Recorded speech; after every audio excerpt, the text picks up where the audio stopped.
दोस्तों वेलकम, एक बार फिर आपका स्वागत, हार्दिक अभिनंदन। कक्षा 12वीं का राम भरत प्रेम तुलसीदास द्वारा रचित रामचरितमानस के अयोध्या कांड से उद्धृत है।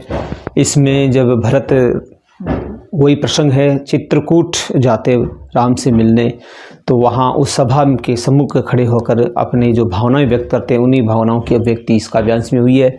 भाषा जैसा कि मैंने आपको बताया इसमें अवधि है। छंद की बात करें तो चौपाई और दोहा छंद इसमें प्रयुक्त है। और भ्रातृत्व प्रेम है, राम और भरत का जो प्रेम है उस प्रेम की अभिव्यक्ति इस काव्यांश में हुई है।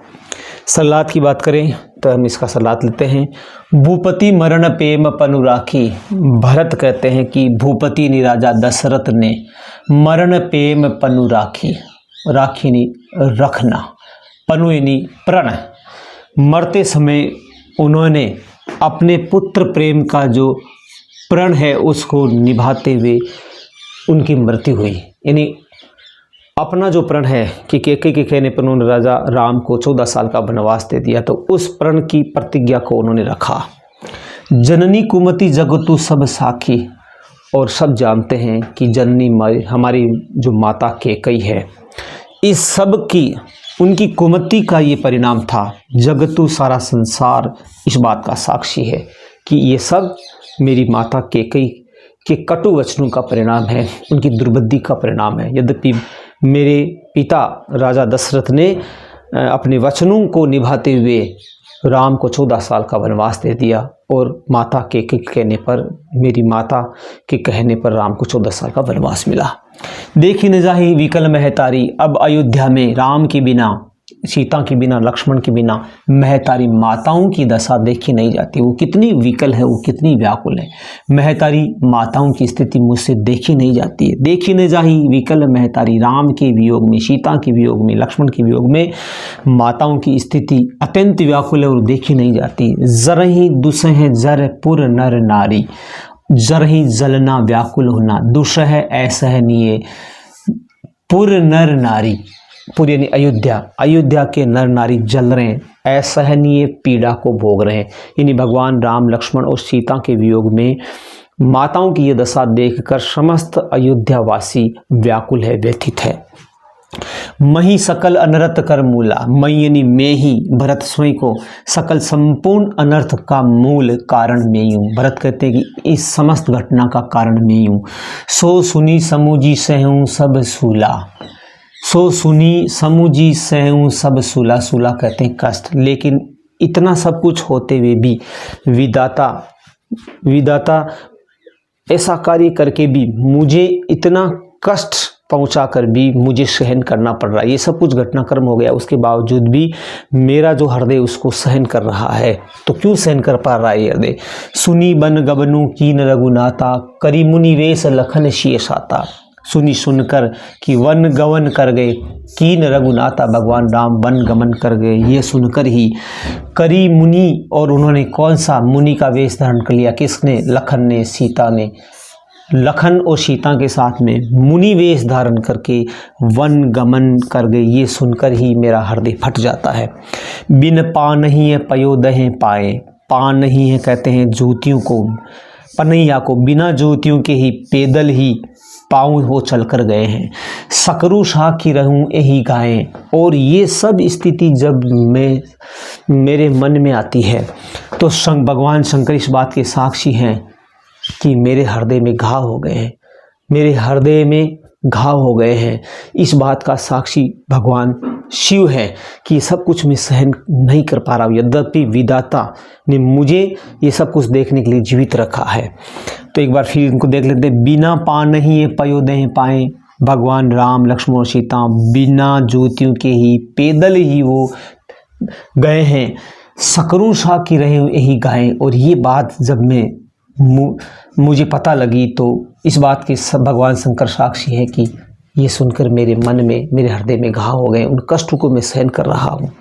बहुरी निहारी निषाद स्नेहु।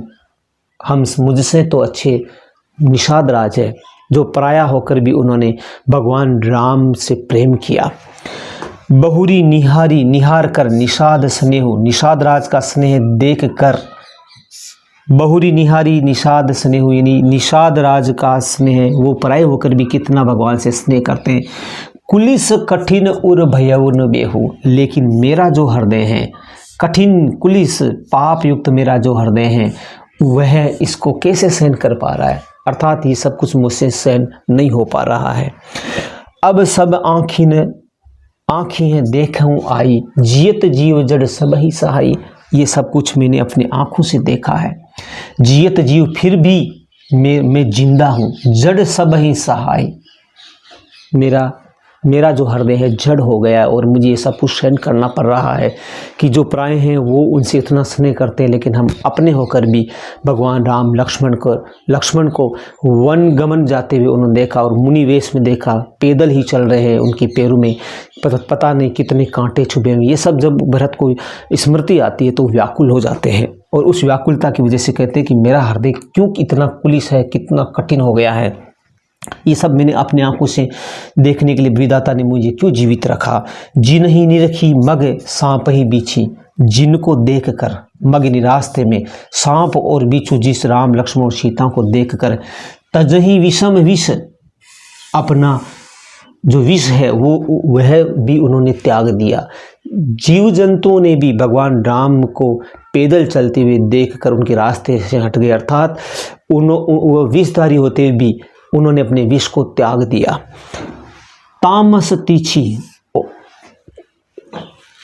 तजही विषम विष तामस तीछी, और जो दुर्जन राक्षस, दुर्जन दुष्ट व्यक्ति है वह भी सज्जन हो गए राम को देखकर, लेकिन हम मेरी माता को भगवान राम पर दया न आई।